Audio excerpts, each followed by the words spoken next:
Welcome to the official podcast of ForEternia.com. We have the power. I'm your host, AJ, aka Voodoo Magic, aka Zoar, and today's episode is titled The Rainbow Warrior, a title taken from the terrific classic He-Man and the Masters of the Universe Filmation episode of the same name, surrounding a story where Prince Adam's mother, Queen Marlena, has to save Adam, King Randor, Man-at-Arms, Orko, and Teela from the clutches of Skeletor, and proves why the Queen Mother is not only the best pilot in the galaxy, but hints she also knows Adam's secret identity as well. An episode all around very appropriate for today's topic.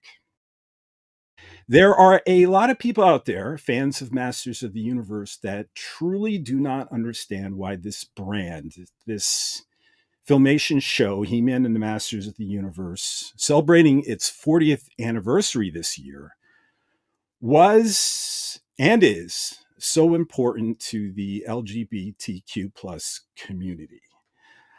Even being technically outside of that community myself, being the age that I am, I could still see when that series aired from 1983 and to 1985 and the 1980s in general, how hard and underlying hard that time was on that community.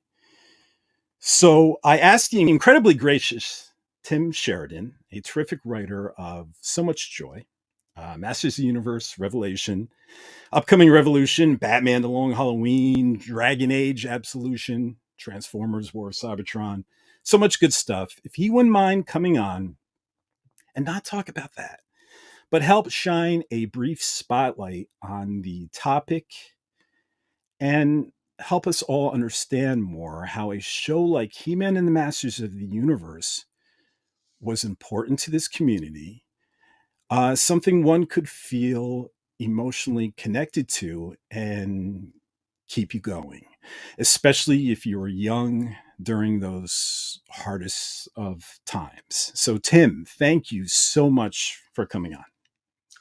Thank you for asking me and inviting me to be here.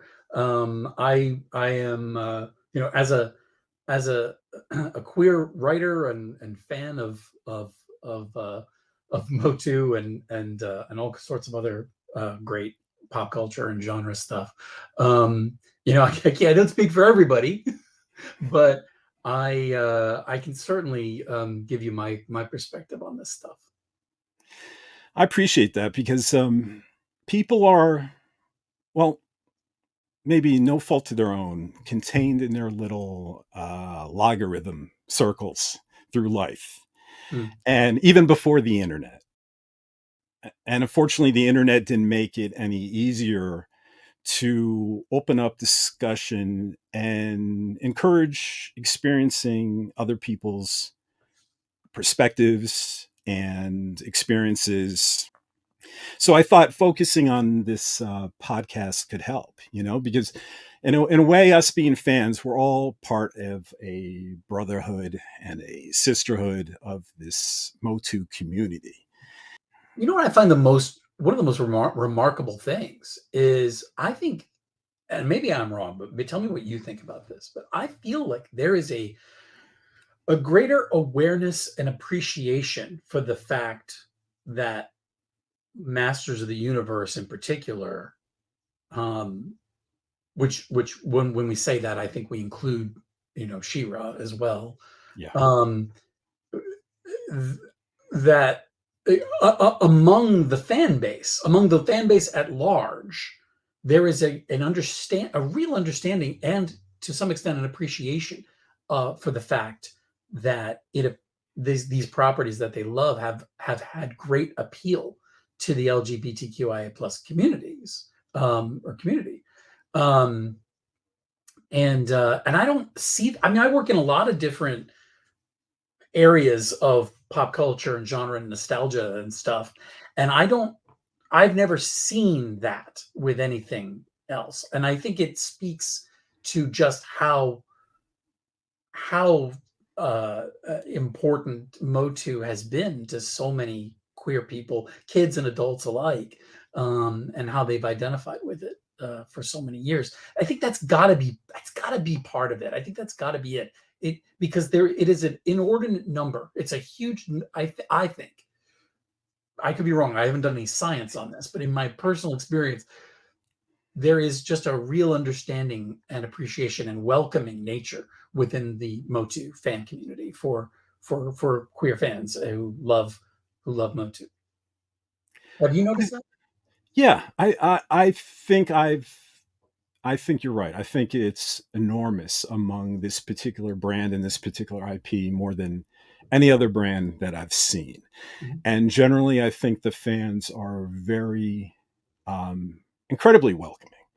But I also do know there are some that feel maybe that history is being trying to be rewritten in regards to that they feel fear, right? That they feel threatened by possibly there is another perspective, how the LGBTQ plus community embrace this show, that the show might be changing. You There was obviously went through some of these Yeah, criticisms. there was a lot of stuff on for those of you who have never been on the internet. Let me Yeah. take you through this a little bit. But there was a strange amount of homophobia, I would say, directed toward Masters Revelation and the show that I worked on, and I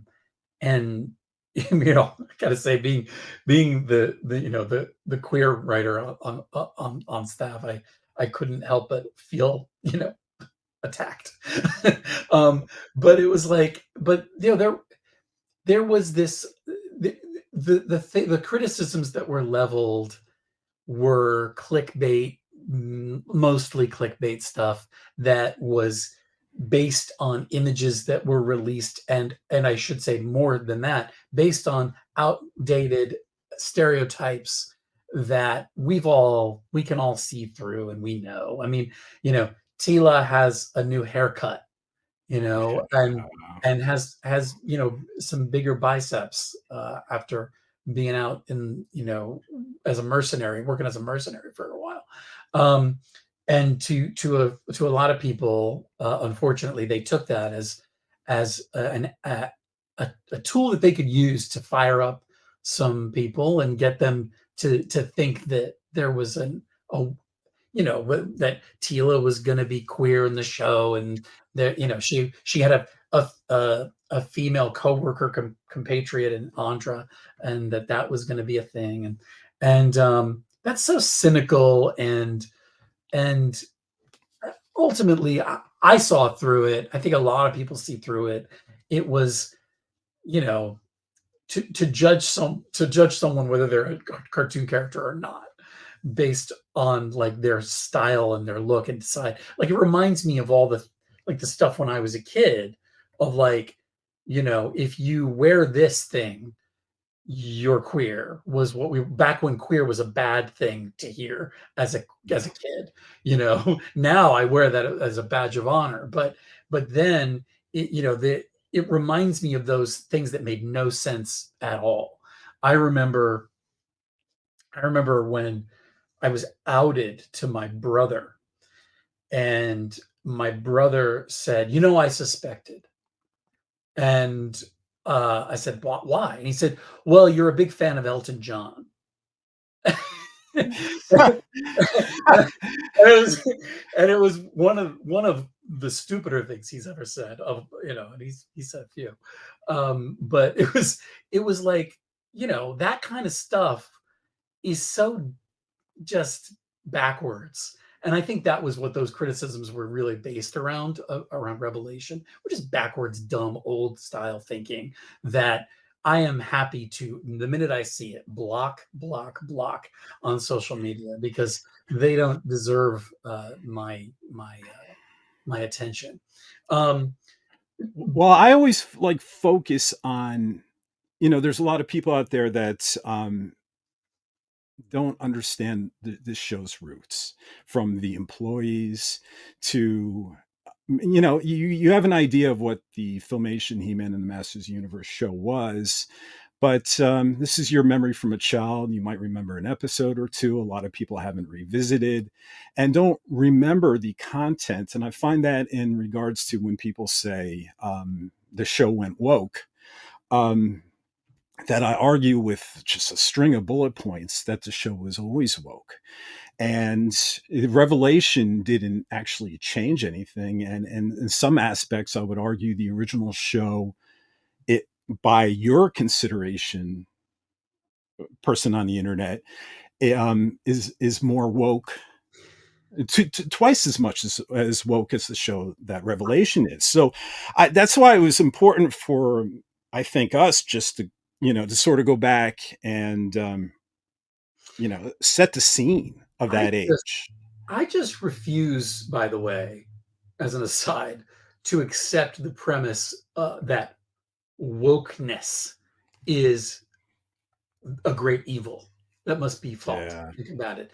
If being woke means seeing the world for what it is and not for what I'm clinging to, what I hope it could be or should be or would have been, if it means, you know, seeing people in works of fiction that look like the people that populate my city and my town and my world, even if they don't populate my city, they populate my world. Even, if that's what wokeness is, if wokeness is about actually representing the world as it is, then sign me up. I'm happy to be I will, and I like the word queer.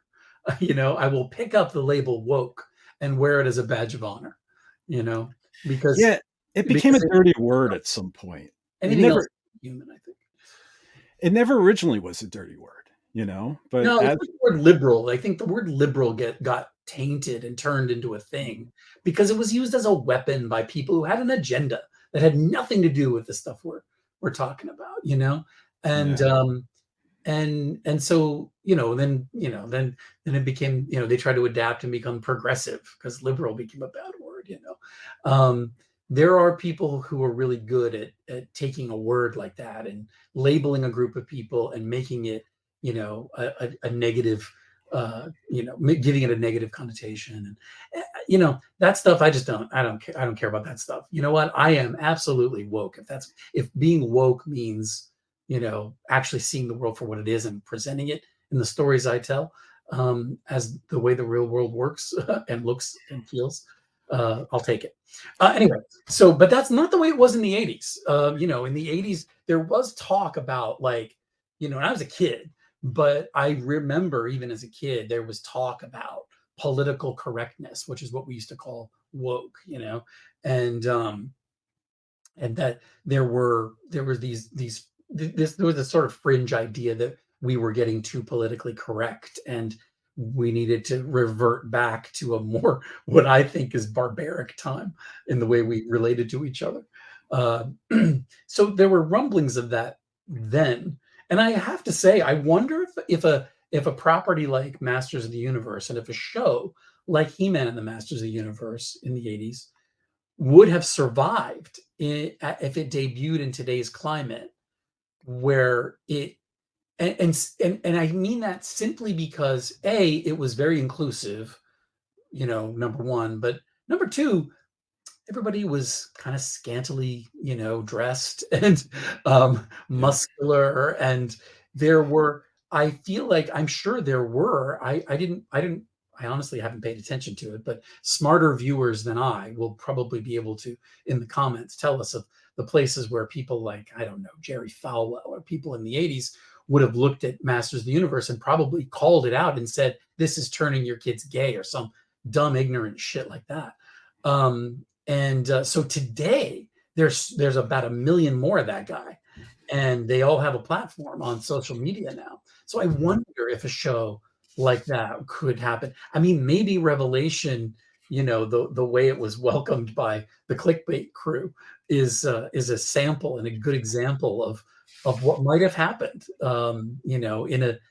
If that show had debuted now, maybe we were more innocent, and And so if that's the case, we're lucky that that show and those figures and those toys were able to exist. They weren't taken down by the torch pitchfork wielding crew, coming at us. You know. Well, I mean, if you think about it, and I plan on touching it a little later or touching upon it, but in the Filmation show, I mean, we had stuff where like Tila, a woman, was in charge of men, captain of the guards, Yeah. and we also, I believe it was written prior to, we had our first female astronaut, Queen Marlena. Before there was, I think there was a female astronaut in Russia, but not in the United States yet. And Mm. here's this new cartoon coming out in 1983 depicting a female astronaut. And she wasn't just an astronaut, she was the best pilot on Eternia, and we later learned she was the best pilot on Earth. And to your point, yeah, I think if this was being declared in a show today, I do think that the internet would be going crazy. Like this Well, show is, that's what you mean, that it was always quote unquote woke, yes, like it was. It's just that these guys didn't have the mouthpiece that they have today. They were more fringe and they looked like cranks, to be honest, back then. Now there's safety in numbers. There's so many of them that, and look, let me say this. Let me yeah, voice a word of kindness toward some of these folks, which is to say, um, they have a particular worldview, and I disagree with it. Perhaps I don't subscribe to it. It's not my worldview, but they're entitled to have their view. But I think when it comes to works of art or entertainment, I think it really is as simple as, if you don't like it, don't watch it. You know, yeah. if it doesn't work for you, don't don't worry about it. You don't have to complain about it. You don't have to get out and shout about it and put up picket signs, which by the way work actually in our favor. Again, I've said this before, but I heard, I don't know, but I heard that Netflix PR was very pleased with the fake controversies of the internet regarding Revelation, because it drove more people to the show. So I guess we have them to thank for that. Um, but I think that it can be that easy. It can be as simple as don't watch it. And then the proof is in the pudding. The proof is, look at how many people did watch it. Look at how, that show's getting another season, a sequel series. And that's because so many fans really responded to it and loved it and watched it. And it's the reason why Masters of the Universe has endured for as long as it has. I mean, it's beloved, and nobody's going to harsh your buzz. And also, I have nothing but love for everybody, and I'm always trying to improve as a person. Always, and hopefully at some point when I'm 100, God willing, I live that long. I'll be a perfect person. But just before you die, great. I finally achieved it, and now it's over. What I mean is, one time there was a husband of a friend that went to jail for dealing drugs, and I was so antisocial when it came to this person that I don't want to socialize with this drug dealer, with this criminal. And this was my hurdle to get over, because this person turned out to be a wonderful person. Yep. And he wasn't always, and he'll admit to that, but he learned, and he changed, and he grew. And if I would have prevented, if I would have held to those values, to those stubborn values that people can't change for the better, I'd be missing this wonderful person, in my life. And there really is hope for people. I think that's one of the things we learned in Masters of the Universe, right? The lessons we learned as kids, right? I mean, there is hope for everyone, and even the quote unquote cranks I'm talking about. Like, I mean, there's hope that people can turn it around. And I mean, look, I'm living proof of somebody who can try. I mean, I am 14 years sober, because my life before that, like, I didn't have a career, and I didn't, I wasn't married. I didn't have any relationship. My life was a disaster, and I don't think I was a lot of fun to be around. And, but I had to get real serious about some big things that I had, big stumbling blocks that I had placed in front of me, and that were placed in front of me. And I was able to turn it around, and I got so many great things out of it in my life, that have led to me getting a chance to talk to you today, and to everybody who's watching, which is, miraculous, for somebody who probably should have been dead by now. And so, you don't have to tell me that people can change. They can change, and also sometimes, certainly with things like alcoholism and drug addiction, and it's a little bit different than dealing, I think, but in some ways, but Yeah. but a little bit. But you know when I think about the people who really dig in, people who really are misogynist or homophobic, who don't see the world the way that I do, um I think that they are ill. And I don't mean that to be funny, or, I just mean, I think of them like somebody who is ill. And you don't get angry at somebody for being sick. You want to help them, and you have compassion for them. That's so Let me just back up and just reiterate what I was trying to say, which is not to say these people are mentally ill. That's not what I'm saying. What I'm saying is, I like to greet people like that, as I would someone who is ill, and therefore greet them with compassion and with love, and hopefully they will, be able to, be able to change, and maybe we'll see the world the same way, or a similar way. But there's other people who are just bad actors, who are out to, make a name for themselves, and get some clicks, and those people you can't really do anything about. It's disingenuous at that point. I mean, I would say most of those people probably don't believe half the stuff they say. There's whole news channels where I think the people who get people all riled up they don't even believe half the stuff they say, maybe more, but it sells. And so what are they going to do? They got to make a living. And so I have compassion for them still. So maybe that's why it's important we set the scene first, and especially for anyone who's younger, who's not familiar with that decade specifically, or wasn't here in the US, and just really, talk about how the 1980s was like here for the LGBTQ plus community, versus, where we are now, and all the progress that has been made in regards to acceptance in today's society. Because you were talking about coming out, and to your brother, and well, I was outed. Yeah, or you're outed. I was gonna come out, and that's another thing in itself. But I when I was a young adult back then, one of my good friends, I thought he was gay, and I had suspected he was, and I wanted to ask. Mm-hmm. But I didn't, because I was young and I didn't know how to ask, and I didn't want him to feel uncomfortable, which made me unsure, and then made me feel uncomfortable too. And I wasn't sure of really the right thing to do. You should have just pass out. That would have cleared things up. Let's not get ahead. But later, later I learned he would hide stuff in his room.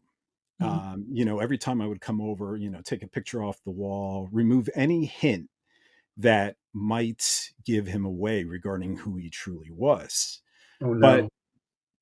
But years, wasn't he? No, but I just want to show you how, or not show you.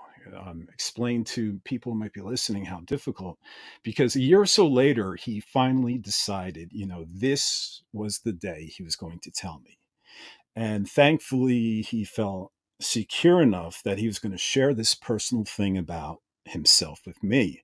Mhm. But still, I remember when he was about to tell me he was gay, even after deciding he was shaking like a leaf, shaking like someone sick with 103-degree fever. And it, it breaks my heart to this day that my friend felt so nervous, not because he did something wrong to me or to someone else or to society, but shaking incredibly just because he was about to reveal to me who he really was. Mhm.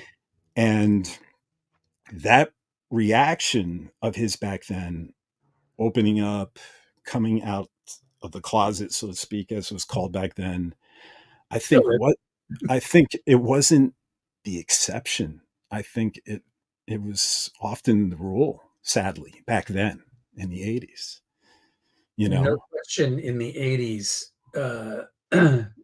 there were a bunch of things going on, right? So, first of all, we were still, even though we had come out of the 60s with a lot of people talking about free love and just love each other and everybody, can get along and no war. And even though we had really started to scratch the surface of some great stuff and progress like that, um, society is a funny thing, and especially in America.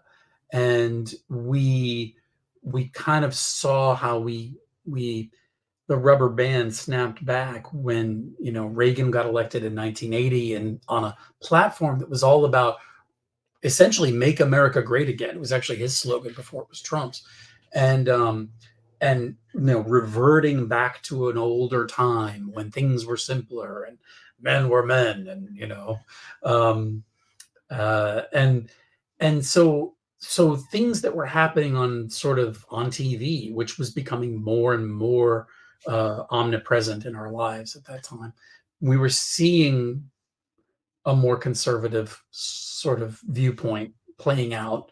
That Mm. when I say conservative, I mean there was a rise in religious evangelical influence in politics, and there was for whatever reason, a vested interest among a lot of the the uh, the religious political crowd to to have a straw man, to have an enemy, to have somebody to fight, and a lot of times gay people were an easy target for them. Now that was happening just generally at that time. We were having growing pains is the best way to put that, Yeah. because gay people were becoming more visible. They were showing up on TV shows, as characters, um, and even if you didn't think you knew someone who was gay in your real life, you saw they were in your living room on television, um, and that at the same time as the AIDS crisis, the AIDS epidemic, Yeah. which was unfortunately the gay community was incredibly hard hit by that in the 80s in particular, Mhm. and not the only community that was hit, but it was the one that sold the most newspapers. Certainly, it was the one that got the most headlines. We were the ones that were, it drove a lot of people back into the closet. It made neighbors afraid of neighbors, and I think that so that and we had a system of government in place, and things that were happening in our society that were keeping that stuff, keeping it. We weren't treating it like an epidemic that needed to be attacked like a public health crisis. It was being treated, unfortunately, from a place, I think, of homophobia, which, by the way, is a terrible word, and I hate the word homophobia because it's not about a fear necessarily. It's usually just about hatred, And Didn't they call it gay cancer in the yeah, beginning? they did. Yeah. In fact, before it was called AIDS, it was referred to as GRID, which was, I think, gay-related immunodeficiency, something like that. Wow. But they had to expand that definition because it was not something that only affected the gay community. My Mhm. point is simply to say, and that's just a little bit of history, but there's a lot of great stuff on this. If you're watching this and you're not familiar with what was going on in the 80s and 90s in particular, nowadays we see commercials for, miracle drugs that, it's like, yeah, I'm living with HIV. It's undetectable. And, nobody, and it's It's like, amazing. it wasn't like that then. Back then, you were going to funerals all the time, and it was like COVID, but for decades. In my community, certainly. Um, Yeah, I think it was something like 700,000 people dead from there's AIDS. I think since it was, I think, officially named, which might have been 81. I know it existed prior to that, but since we officially detected it and labeled it, right? my Or my point is simply to say there were a lot of complex things going on in the 1980s yeah. that were making it very difficult for a community that was sort of emerging and I think becoming, coming into its own and feeling like we could be who we, and I was a kid, by the way, but this is all stuff that I've heard from my gay forefathers, the generation before me who lived it. But it made it difficult to continue progressing the way we were progressing. And so we kind of snapped backward a little bit. And that's the time period in which something like, Masters of the Universe debuted. Um, I wasn't, I didn't know about my sexual orientation when I was that young. It wasn't until the early 90s that I understood, who I am. But, um, but what's fun is to look back now and realize that just because I wasn't aware of it didn't mean that it wasn't already in the cards, because there were many things that sort of pointed toward what my sexual orientation was. Um, and I think my love for and interest in Masters of the Universe is part of that, and I think that's true for a lot of people. But unfortunately, for a long time, I think people have chalked that up to, well, yeah, I mean, look at him. He's like not wearing a lot of clothes. He's buff, muscle guy. Look at him. All of them, even the villain is muscly, and he's got a skull for a face. And um, that's I'm not going to say that there's nothing there. I mean, certainly, I'm sure I know people actually who saw these characters and saw them in a for their physicality and thought that was somehow enticing to them. It wasn't to me because I didn't know about that for myself yet, but maybe people who were older did. For me, it was about stuff we've been talking about, which is about having a secret identity Yeah. and, you know, um, hiding who you really are from the people who you are closest to. That was the thing. It was one thing to be in the closet publicly at your job, and this is true in the 90s as well when I was, coming of age, and even still in some ways today. It's one thing to be professionally, you quiet about who you are in the closet or what have you. It's a very different thing when you can't be honest. You feel you can't be honest about who you are to the people who are closest to you. Like your friend in the 80s who came out of the closet to you. Like the shaking was, to my ears, the shaking was a release of something that had been building up inside of him for so long because of his probably desperation to just share, to tell you who he was, and um because he loved you, and and it's, you can be in the closet with strangers and who cares, but the people that you love, it wasn't as easy in the 80s and 90s to be truthful about that with people who you were supposed to be close to. And then you're living a lie Yeah. in many ways. And a lot of it is for self-preservation. A lot of it was, we had good reason. I mean, there is still violence perpetrated against LGBTQI plus, Oh, I don't know. I think there was just a real danger. I mean, there was a real danger back then, not just the physical violence you were speaking of, not just you could lose your job over it and lose your church over it, but and even lose your friends over it. But people were losing family over it.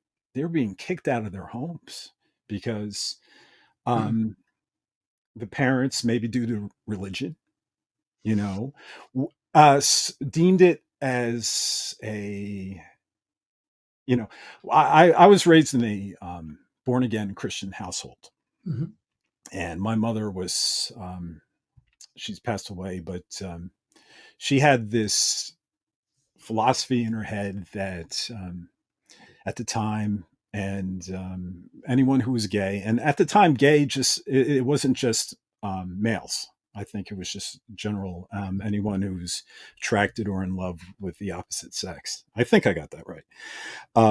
But anyone who was gay, it was a lifestyle choice.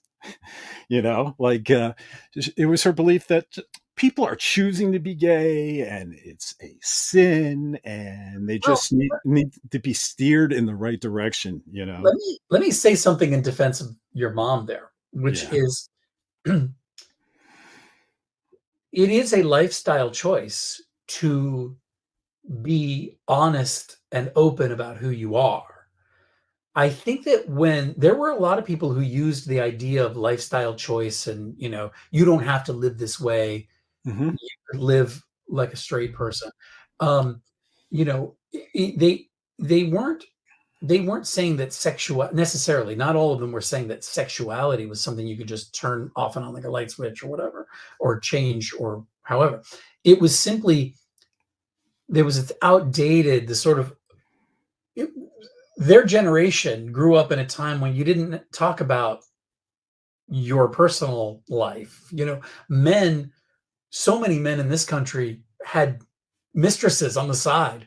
They didn't talk about it. They knew, wives even knew, but like there were things that just you didn't talk about. You weren't open about. We were more conservative and I mean that with a lowercase c, in terms of how much we shared with each other. And so, but that wasn't by choice, right? I mean, that was for survival. Well, but that was her generation was accustomed to that and thought, I'm sure, and I don't know if this was the case with her, but with some people, they thought that, well, okay, fine, you're gay, but you don't need to live that way because it's a choice for you to be open about it. It was what we did with Don't Ask, Don't Tell in the military, which was, we're not going to say that you can't be gay. We're just going to say you can't tell anyone you're gay, and we're not allowed to ask you if you're gay. And boy, it seemed like a great solution at the time. It seemed like, well, what a compromise that is. When you look at it now, it's essentially telling someone who is sworn to tell the truth, someone who stands up and takes an oath to be truthful and honest and defend the people of this country. You're telling them, you're encouraging them, you're requiring them to be dishonest. But that came out of this old think of, yeah, you can be gay, just you don't talk about it. You don't live that way. You can just go live a different way. That was the way it was for so many gay men in the many decades prior to the ones we're talking about, which was they were married, they had kids, oftentimes, and they were reaching out in ways whatever way they could to other men like them or women, depending on which side of the spectrum we're talking about. that's how they lived, and it was pretty normal. In fact, throughout history, way back throughout history, I mean, if you look at the Romans and ancient Greece, and Yeah. where homosexuality does not seem to our historical record to have been vilified the way it has been in the modern age in America, certainly. Um, so these were times that but it was, that was how it was. It was just a fact of life. You didn't talk about it. You still got married to a woman, or so what your mom was saying isn't necessarily based in hatred or fear. Well, it's based in fear, but it may not be based in hatred, you know. Um, and so this is what I mean about having a little, finding compassion and places where you can look at folks and realize that what their situation is, and though it's different from yours, if you can understand theirs, you can maybe help to find, seek common ground and help each other get through life. Mm. Yeah, that's a good perspective to have. I wish she was around. I wonder if her thoughts and opinions would change. I sort of kind of rebelled against the whole, and I have nothing but love for anyone who's religious or born again Christian or what have you. This was just for me personally. Some of my Um, best friends are religious. yeah, yeah, I had a trouble. I got fixated on I the way I was taught was that everything in born again Christianity was right, and unfortunately, everything else was sort of going to hell. And I just imagined, like, this maybe a child that grew in Israel and never accepted Jesus Christ as their savior because that's not what they're taught, and grew up to be a good person and a good, loving, gentle family man or family woman, and then dying and then going to hell because they never accepted, Jesus Christ as their savior, because it was just never taught there. And that was the beginning of my rift. Like, I was Yeah. always thinking, like, what kind of God would not would be so cold to not Boy, judge someone's heart? But you're speaking my language. This is who I am in the writer's room. I'm usually the guy who looks for the holes in the plot, like, or the like. I'm like, wait a minute, hang on. That was how I figured out that Santa Claus wasn't real. Oh, sorry, everybody's watching this right now that doesn't. Santa Claus is, of course, real. I yes, meant the mall Santa, that he was a helper. That's what I meant. The way I found out that there were Santa Claus helpers was that my parents never put any gifts on. By the way, they put a ton of gifts under the tree, and this is why I love toys, because they really started me off right as a kid. We didn't have anything, by the way, too, and they made Christmases unreal. But they never put on one of those from tags. They never said from mom and dad ever. uh, And I used to have to get them presents, and I was like, why are they the only ones who don't get me a present? It drove me crazy. I thought about it until I realized, oh, yeah, I see what's happening. see, I was the opposite. I was spoiling everyone's Christmas because my mother taught me from the beginning that this is going to freak you out. That Santa, it was really the work of the devil. Yeah, That there you go. that that Christmas is about, the birth of Christ and what have you. And again, Mhm. I'm not making any judgments or condemnations about Christianity or anything, but this is just the way my mom was taught me. So I went ahead at school, and when in grade school, in elementary school, and in the lower grades, when people would say, "Oh, I can't wait for Santa to come," I'd be the one saying, "Santa's not real. It's your parents. He's the work of Satan." Yeah, can't wait for Santa to come. You can't wait for the devil to come. Yeah. But so I spoiled a lot of people's Christmas that I think back, and I just, Oh like, man, they did a number on you, and I don't mean your mom necessarily. I just mean the church. They did a number on you. It sounds like, and it sounds like you figured out who you were, and like how you saw the world and how you wanted to embrace the world, you found your way out of that stuff and figured out other things. It sounds like. Yeah, because there are loving churches out there that Absolutely. That's what that absolutely. that are so loving and embrace everybody, and are so are is food for the soul, but and I never disparage any of that. And so many people, the one thing that I love about my mother when she passed away, and is that she died of breast cancer, and she knew she had a few weeks to live, but she was so at peace that through her dying days she was smiling, she was singing, she was saying, "I'm going to heaven." And she even designed her funeral, what is it, a brochure, not a brochure, but it was some sort of paper that had artwork and poetry, and everyone would get one at the door, Your and the art program. Yeah. program, There's a thank you. name for it, but yeah, yeah. And the artwork was by my mother, and the writings was by my mother, and she was so at peace. And I was like, even if she's right and she's in heaven, or if she was wrong, what a wonderful way to go, to be Yeah. at peace with that. Yeah. So I was Yeah. always pretty jealous of that. But Yeah. Yeah. Yeah. but it was rough. I knew too many people that their parents disowned them, and so I always just thought, there was a real danger coming out of the closet. Do you remember that show Miami Vice at all? Vividly. Okay. So, and this is going to be nonfiction that leads to fiction. But it was my father's favorite 80s show, and it was number one, for anyone who doesn't know, for a couple of years, aired at 10 p.m. on Friday nights. Was a big cultural phenomenon, and made Don Johnson a superstar. Philip Michael Thomas. Yeah. Philip Michael Thomas. They even had like a Universal Studios Miami Vice stunt show. I mean, how many times did Sales they? of cigarette boats skyrocketed. You Yes. know, And no socks, right? no stocks. And the The blazers. blazer with the Yep. sleeves pushed up.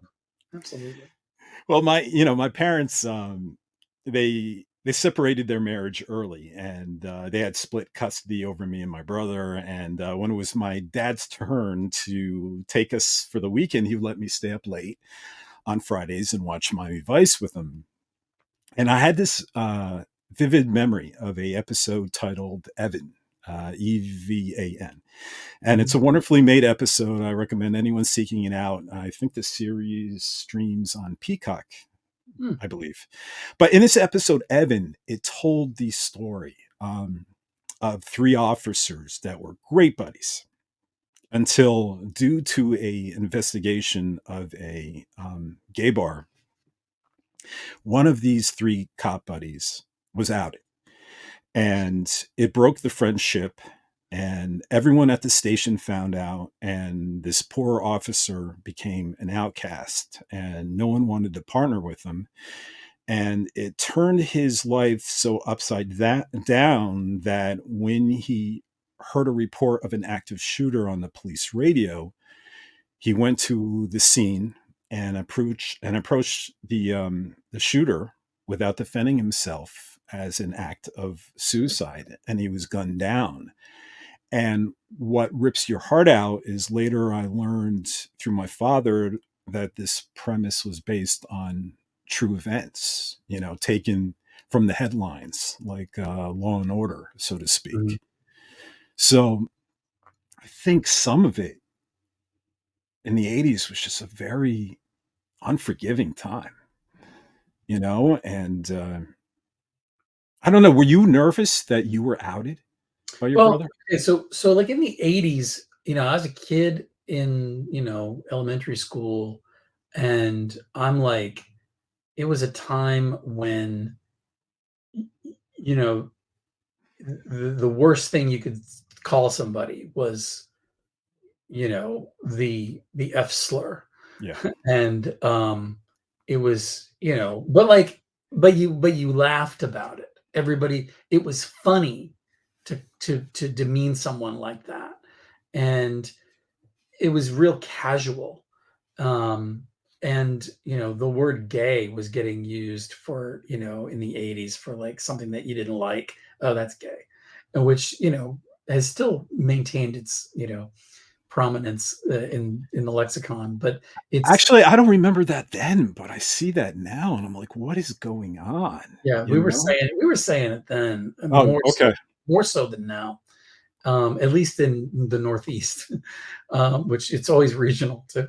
Yeah. Um, that's the thing. I didn't grow up. I mean, I moved to the South when I came out of the closet, when I to myself and to the world. I was living in Florida, in Central Florida, which was it's just not a great place to be a gay kid at the time. I don't even think it today it is either.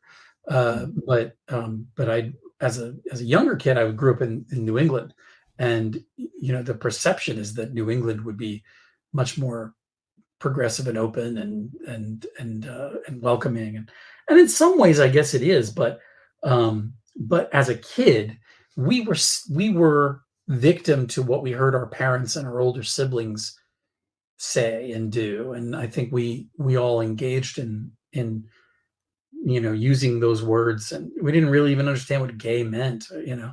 but we laughed about it. It was funny to us. It was a joke. Um, and that's what you grow up with. So that when the day comes that you're like, oh, wait, you're looking in the mirror and you think, oh, this is who I am. Um, the baggage that you have is that I'm a joke. I am disgusting. I am not one of the crowd. I'm not, I'm other. Yeah. I'm different. And that is where, in it's sort of unique to something like this because it usually gets you around your teenage years. And whereas if it's about the color of your skin, that's something that you're born with visibly.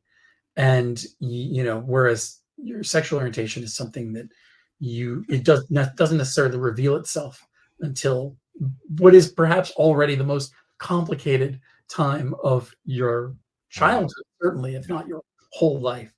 Um, so there was a lot of baggage there that you brought with it. I don't think kids necessarily have that much baggage anymore. I assume, I'm not in school, but I assume that the flagrant sort of making a joke out of homosexuality and stuff is not as prevalent as it was when I was a kid and maybe when you were a kid. I think so. Maybe that's one of the blessings of the modern age is that kids, they have a lot of other challenges, but that may be one that they don't have as much. They haven't accumulated quite as much baggage. Yeah, I wouldn't be surprised that a lot of them don't know what being in the closet is, especially, and that could be regional, but especially in some of the progressive areas that, and everything you see on media now. I mean, I don't know it's about that, by the way. I think the closet is still alive and well, and yeah, I think that we have like that rubber band I was talking about. We've snapped back again, and a lot of it has to do with social media. But there are a lot of voices out there that are telling kids that it's wrong and it's sick or it's a sin, and driving them back into the closet, and in really, some cases driving. Oh yeah, it hasn't gone away. I think they're for for kids, they have better positive role models that they can find and look to now than we had. But there are that having more stuff in the plus column hasn't changed the number of stuff in the negative column. Like there's still that stuff has in some ways only gotten worse. The rhetoric has only gotten worse, especially in the last 6 years. Um, a lot of people have felt free to be able to say what they want and think what they want and be proud of it. Be proud of the fact that you know hate this particular group of people or what have you. I think that it's, you know, the fish rots at the head. I think that we had people in high positions on our television every day who made it seem okay. And so it emboldened a lot of people who were living in the shadows of sort of hatred and you know, keeping quiet about their prejudices. But nowadays they're as vocal as ever. The good news is that there are positive role models and positive things to look to.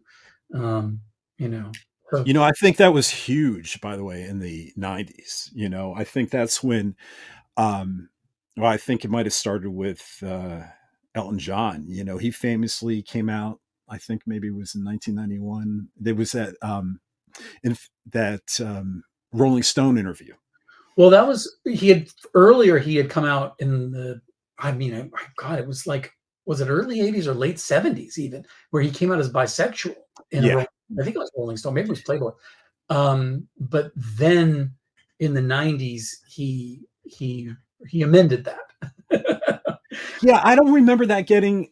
Do remember that he came out as bisexual, but I don't remember that getting as much play. But That's a very typical thing too, and I think unfortunately what it's created is in the gay community there's an historic bias among gay people, homosexual people toward bisexual people, and I think it's rooted in the idea that, you know, there are people who sort of use the idea and the concept of bisexuality as a bridge and a stepping stone to coming out of the closet fully as a homosexual.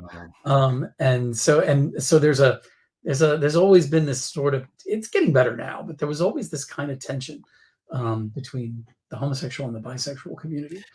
yeah, unfortunately, I've seen that everywhere. Even look at bisexuals and say, "Oh, you just haven't made up your mind yet," and that's completely ridiculous. Like, that is not the way sexuality works, and we know that now. But right. there's still people who think those things, and so, you know, we have our own problems in the community, in our own community as well. We're working on them.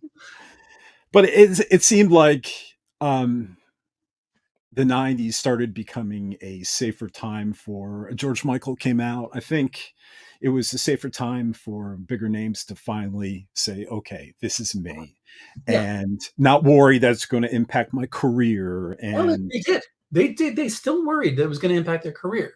You know, I mean, Ellen DeGeneres proved that yeah, it could impact your career in a big way. I mean, happily, you know, she found her footing and became more successful than ever later on. But at the time, you know, her show got canceled, you know. And when she came out of the closet in real life and on TV, the thing is that this is how I feel, and this is what I think about things like Motu, um, and things that were not expressly written to, you know, be a life preserver to, you know, gay kids who were lost in the wilderness or anything like that. We identified something about it that appealed to us and that we identified with. Um, but I think that it is not in the halls of power. It is not on the stump or in the White House or in the Capitol, or I would say even in the Supreme Court, where we make progress toward, you know, being more open and loving toward our neighbors, particularly our LGBTQIA plus neighbors. It starts in entertainment. It's things like Will and Grace changed more people than maybe we will ever be able to account for.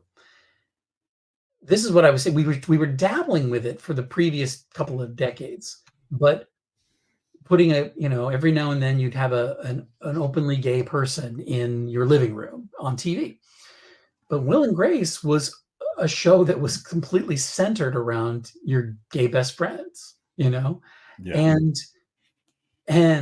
it had the advantages of being really funny, and it had a great cast that were really lovable and likable, and it was a good show on its own, and it had, but a lot of people watched that show, and it was the most they'd ever been exposed to being around gay people, gay characters at least, and that changes.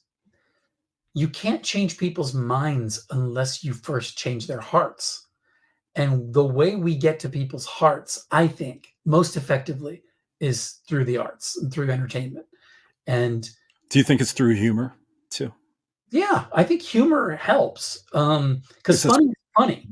Like Will and Grace was funny, and usually when people laugh, they're always says that. It's like funny is funny. Like it doesn't. It crosses all boundaries. Like it doesn't. So I think, but it doesn't have to be. It doesn't have to be funny. And I think that I think that there are things like I don't know, like what did I watched? I also watched Gem and the Holograms as a kid because I don't know why I really identified with these characters. I don't know. She's living a double life. She's fabulous 1 minute on stage in the lights. She's a rock star, and then the next minute, she's just your average normal person, I guess, kind of, who technically knows her boyfriend is cheating on her because he's dating both her and Jem. One of those weird things about Jem that we always loved. I think we sought out stuff, even if it wasn't coded for us. We sought out things that we could find, we could cobble together a code in, and certainly Motu was one of those things. Yeah, I mean, let's talk about that. In relation to the show, and I read like some of the parallels, and I guess some of them probably could be classified as stereotypes, I think now, but it was like you said, Adam living a secret double life. Yeah. Adam having quote unquote fabulous powers. Adam having a pink top. Unabashedly wearing pink. Yep, with lavender pants and purple boots. Absolutely. At a time when that was considered gender bending. Yes. Yep, that was the stereotype. And then and also He-Man never really showing romantic interest in women. And I'm going to caveat that. I know there's a couple episodes. Well, in the comics, he certainly did, but yes. Yeah. But I mean, in the Filmation show, right? In that specific show, there was a couple romantic hints made by Adam towards Teela, like signs of jealousy from Adam when Teela was around other men. But in 130 episodes, Filmation never truly, totally went there 100% and committed, which I think opened the show to be so many things to so many people.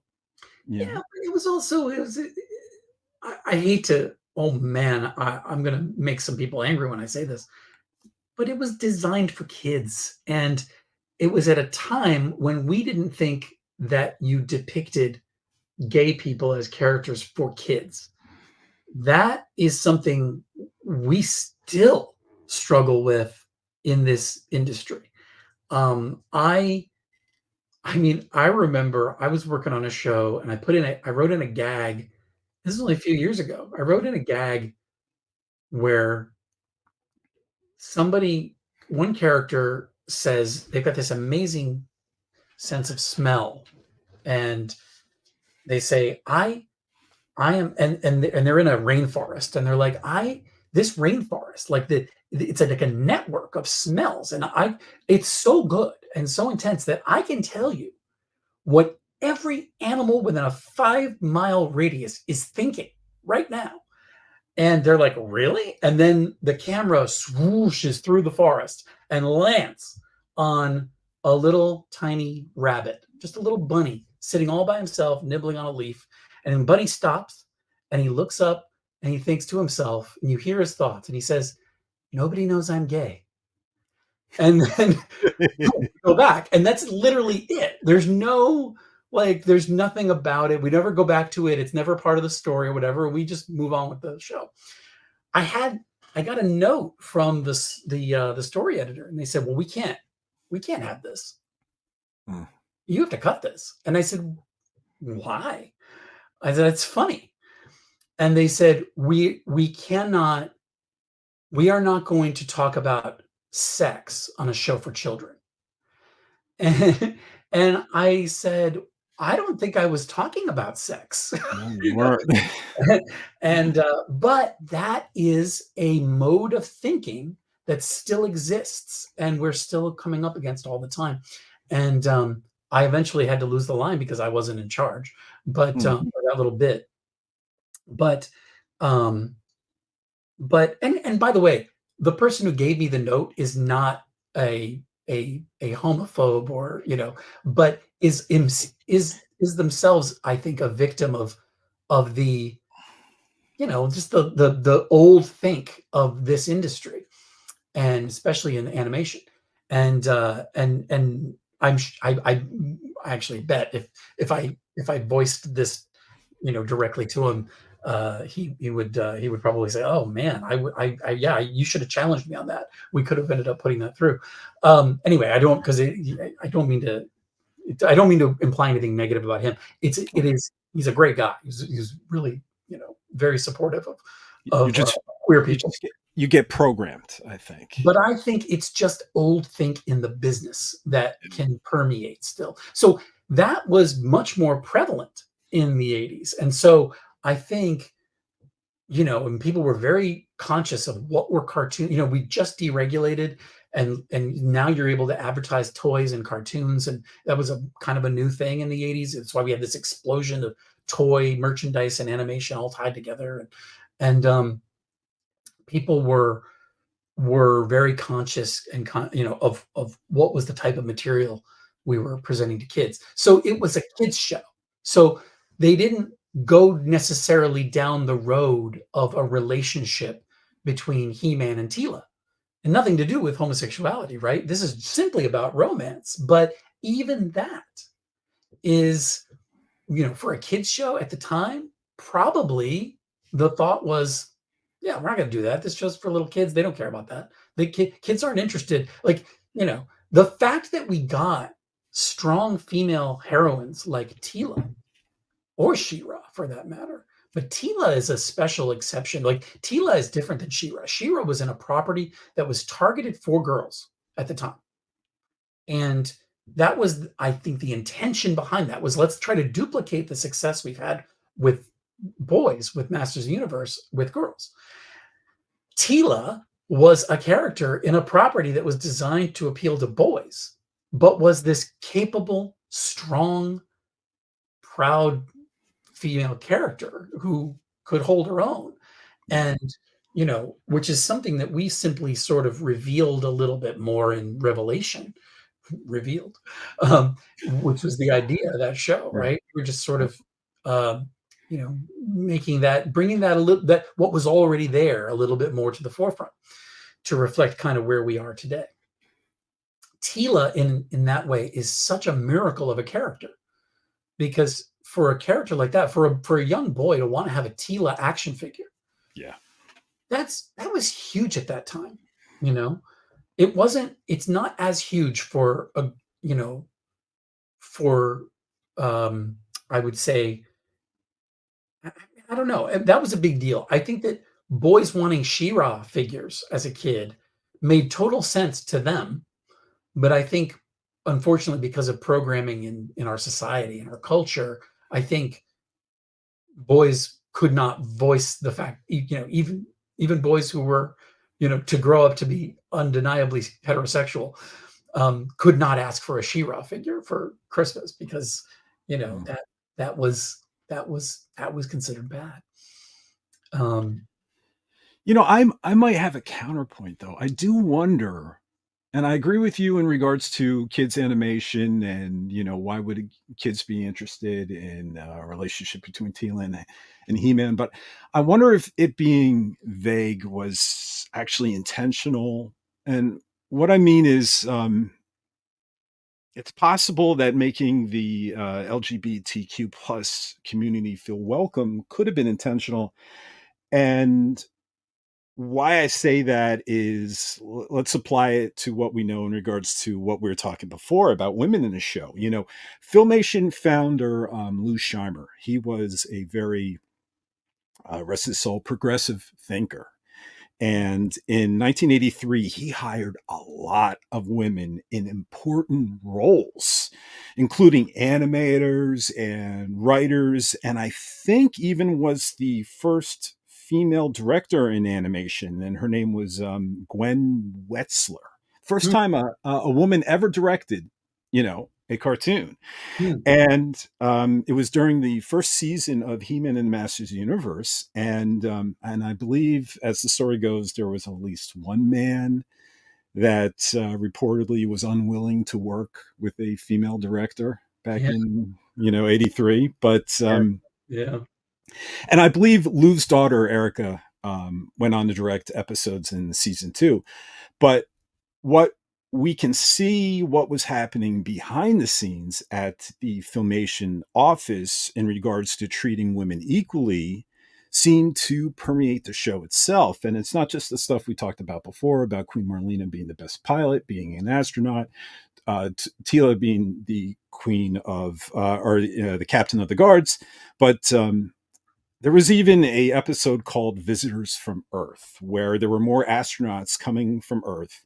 Mhm. And there was an astronaut named Andrea. And after she did some jujitsu move against Evelyn, He-Man asks, "Where did you learn that?" And she replies, "My father taught me how to cook, and my mother taught me judo." And you got to think of this back in 83, 84, that maybe these like incredibly forward thinking, open minded business practices towards women of Lou, that it was translated on screen and it's all there. And now, if let's apply that to creating a show that the LGBTQ plus community could see themselves in, and the founder of Filmation, Lou Scheimer, his daughter who worked there, Erica Scheimer, is a lesbian. And she said there was not just women employed in that office, but there was a lot of very talented gay people working at Filmation too. And I believe she was even reported to say in an interview that Filmation was one of the gayest places in town. So Love Filmation. Amazing. but I guess what I'm saying, and there were, while there were many restrictions in regards to depicting women on television and animated by censors, I know there was double that when it came to presenting anyone gay. But applying to what we know in regards to uplifting women, I have to believe We, maybe the we, reasons why the yeah, community can find. I'm sorry. Go ahead. I was just saying we have to connect those things though, because I don't know if that was on your list of stuff that sort of appeal, generally would have appealed to LGBT people, which is the depiction of strong, powerful women as heroines and not damsels necessarily, and not as romantic love interests necessarily, but as their own powerful selves, standing shoulder to shoulder with kings and champions, and as their own royalty and champions themselves. I think that is, historically, I think gay people like me have always gravitated toward iconic, powerful, strong women who in a sense, there is a gender bending that's happening in that they they are exerting their power in a way that we historically have seen only men be able to exert their power. And so that was just in the DNA of that show, which was a a check uh, on the of the box in favor of women's rights and how we depicted women in entertainment, right? And for kids to be able to be exposed to that was a great box to check. But then also kids like me watched that, didn't necessarily know why I was drawn to a character like Tila, and I could have at the time mistaken that for a crush that I would have had on her. I mean, maybe it would have been a crush, but as I got older, I get to understand as it becomes more, as it's revealed to me more who I am, that it is more about it's that thing that we love about Judy Garland, that thing that we for some reason we all just so many of us have a real affinity for these women in pop culture, and it's about strength and power and exerting and using your power the way traditionally a man does. Yeah. And I don't know why we gravitate to that, but I think we always have, which is something that Motu did that I don't think anybody else really captured the way Yeah. they. And this isn't just Filmation. I think it was brash and ballsy of Mattel to have women characters as action figures that they sold on the pegs alongside these men. That's even today, we still are struggling. There's a dearth of we get so many more male characters than we do female characters as action figures. It's and yes, the ratio was it wasn't an equal number of No. female and male figures on the shelves, but the fact that there were any is remarkable. And then She-Ra happens, and that's a whole line of characters. Yeah. Yeah. So considering how back again, just what we were talking about regarding the double life and fabulous powers and lavender pants. I don't know. I'm just not. I am willing to think that some of that might have been intentional, considering the the office that Scheimer was running and all of the forward-thinking ideas that they put in the show that they could put in the show. Because I think there's a lot of restrictions in regards to even with She-Ra, what she can do. Like she could do less with her power sword, apparently. I remember watching a special, and I think Erica Scheimer was talking about it, that she had to be more ladylike, in regards to, using her weapons and how she stands. And, I think even like heels was an element. It was I so always put these women. We used to put these women in heels, yeah. stilettos, and they're in the middle of a fight. You know, Yeah, it's so odd when you think about it, but there were all these like weird sort of, I guess keeping gender in specific columns, instructions that they had to follow to. And I don't know. I just wonder what I just open up the possibility that some of that was intentional in regards to look, it's possible that the best way I can describe it is Lou Scheimer really made the television series intentionally accessible and meaningful in everyone, considering he had um, a lesbian daughter and so many gay people that he worked with. And, in a way that He-Man and the Masters of the Universe series was made just vague enough to still be kind of like toys. And as we know with toys, it's up to you, the individual, how you play with them. yes, you tell the stories. Yes, absolutely. I think it's very possible, and I think it's a great way to look at it, AJ. I think that I hope that there is truth in that there was a sort of just a little scrappy underground effort to really make this show accessible to queer people, queer kids. Um, To every kid, right? but but the good news, yeah, exactly. But I mean, it was the other ones were shooting fish in a barrel. All the other Well, characters, yeah, swords and magic and science and everything. It was great. sure. Um, but to open it up, to kids like me, was yeah, maybe there was a concerted effort. And boy, what a great story that, if someone came forth and told that story of like what the details of that were, man, I'd be there in a second. I'd love to hear that story. Um, Mhm. but here's the important thing. It doesn't change anything if it was a concerted effort on the part of Lou Scheimer, or if it's something that developed among the fans anyway. Because, they say it's in the eye of the beholder, right? In some ways, you don't make entertainment. Entertainment doesn't really exist without an audience, and the audience gets. They're the last part of the process. They are. Everyone is. I write a script, and story artists and directors translate that into, visuals.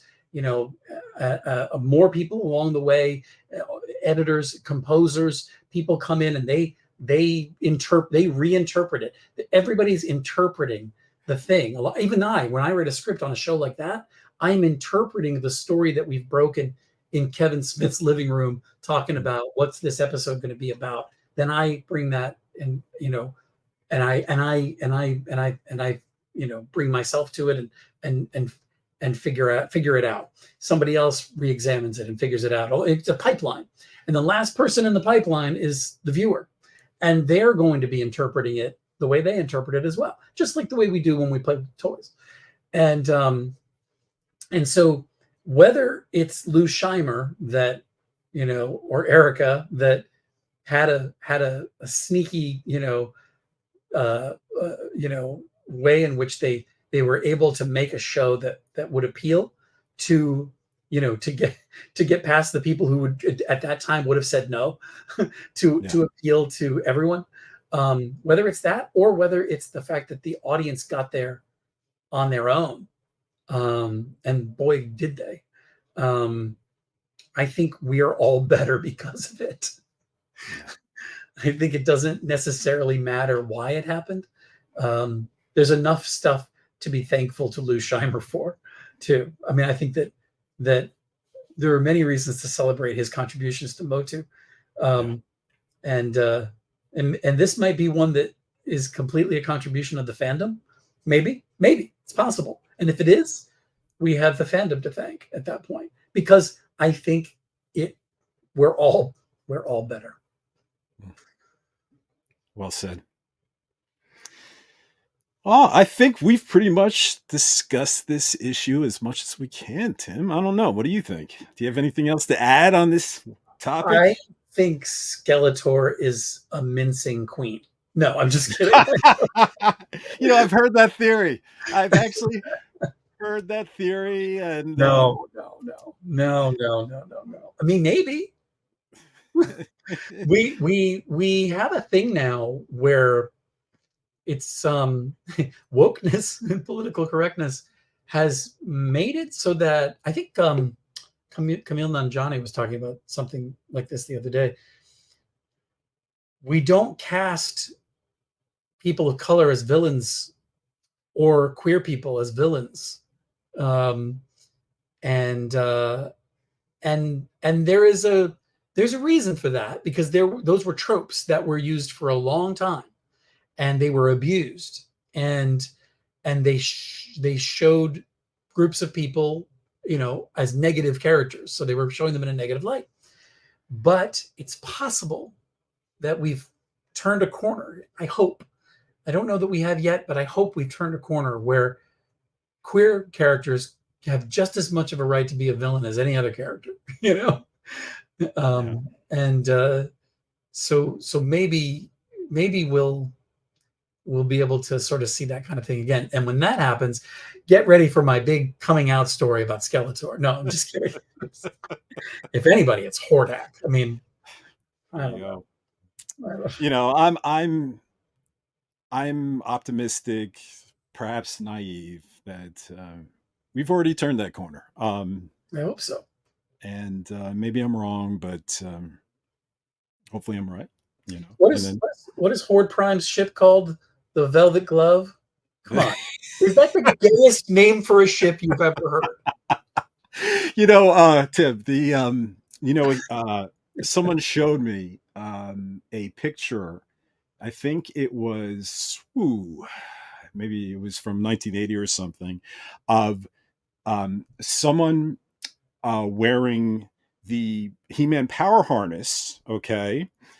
It might have been someone from the Village People, but it was before He-Man existed. It was like Oh, really? leather, and it had some sort of, yeah, and it was like, see, this existed beforehand in our community. Oh, it It's a did. It it's a did. The harness, absolutely. It's still, this is still a thing. This is still a look on Saturday night, Friday night in West Hollywood. This is still a look, you know, and it has nothing to do with He-Man. Yep, that's what was explained to me. Look, who knows? Who knows? uh, In I'm that in glad. that situation, I wonder if there were some people at Mattel back in the 80s who were maybe turning the dial toward inclusivity. I don't know. Maybe, I don't know, but I definitely think I would be willing to gamble. The people at Filmation was, and it was definitely a quite a contrast from those little mini comics that first came with. Mhm.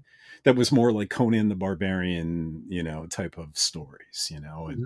Yeah, and you would film. have expected more of the damsel in distress kind of stories and things from those early stories. But and in that way, boy, we do have to thank Filmation a lot Yeah. and Luchheimer a lot for the way he dealt with female characters, the and I empowerment. bel hmm and I believe it was Filmation that introduced "We Have the Power," holding that sword above the head, and We have we have I have the power. well, it was in the crossover, right? It's we have the Yeah, power, so can you, right? that's right. That's Yeah. right. You didn't know I was going to sing on this podcast, did you? I did not know. And to see, this is the way you close out a podcast, with a song and dance number. For the honor of love. Oh, Tim, you're too great. So, sir, do you got anything to promote or anything you want to throw No, out there I am before we? not selling anything except love of Masters of the Universe today. That's all I'm here to sell. That's what I got. I got love for Masters Universe. I got love for you, Tim. I got love for everyone out there. And I just want to appreciate you, Tim. Thank you so much for being here and talking about this. You know what? It's way too early to promote it, but if we're going to promote anything, since this is about love of Motu, make sure you stay tuned for, Masters of the Universe Revolution coming soon to Netflix. Yep. And you cannot comment, sir, but Chris Wood indicated that, or is his belief, it's coming out this year. So, Yeah, I was on with Colt the other day, and I was like, he was asking me about that, and I was like, I don't know. I have no idea. I mean, it's very possible Chris knows something I don't, but he could absolutely be right. But when a show is in production, I think yeah. all bets are off. You never know what's going to happen until And Netflix says this is when it's coming out. Nobody really knows. it could be even ready to go this year, and then Netflix decides to shelve it until Yeah, sometime in like 20. the back 5 episodes of Revelation Yep. were sitting on the shelf. We could have dropped them, but they built in a break for a programming break in the middle of them. But who knows? Maybe it's sitting there right now. It's not. They're still working on it. I happen to know. Yeah. No, I know. It's just, you know what? We're so starving for news and content. We're so excited for Revolution that anytime someone is talking about it now, it's like, Hey, yes. Tim Seeley's Masterverse books, though, Yes. those are going to be rad. Check those out. I know, next month. And I'm really interested. You might have missed it on For Eternia, but we it was the solicitations for issue 2 indicated that Lynn and Duncan are partners in a story called Man at Arms for Hire. And Mhm. they're working together. And you can't comment on any of this stuff. I don't But know any of this stuff. I well, can't comment because I don't know anything about it. well, what I'm going to tie into is Revelation here, and the future is that there are many people that, including myself, that suspected they saw a glint in Lynn's eye every time she talked about, the most dangerous man of Eternia, Man at Arms. And, a lot of us hope, now that Sorceress has died, that and Lynn has turned a corner, that maybe, come a third installment, that these two would actually end up together. And that's the I don't know. That's a really interesting theory. I mean, it's fascinating. As a fan, I will say, boy, though, can you ever trust Lynn? Like, you say Lynn's turned a corner. I mean, I don't know. Yeah. Oh, I mean, I'm a big fan of that character. So, yeah. I mean, there's so many corners one can turn. Who knows? Who knows? Current corners just lead to other corners. So you never know. The plot thickens. That's not me saying anything. It's you saying everything. No, I am not saying a thing. I'm just, as a fan, I happen to have a lot of opinions about Evil Lynn. That's all. Tim Sheridan goes on record, Evil Lynn is a villain again.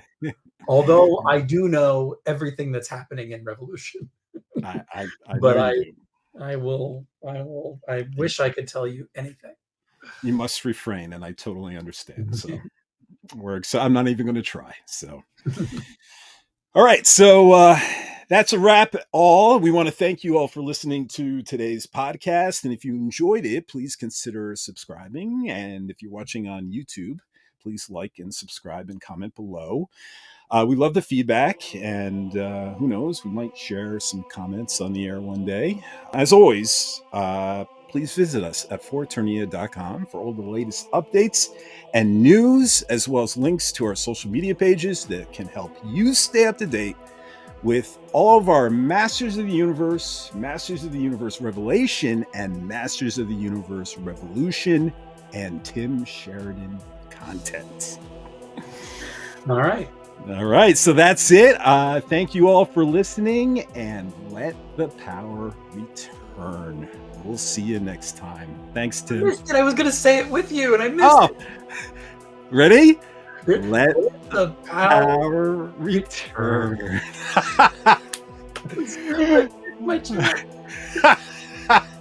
Thanks, Tim. Bye, everybody.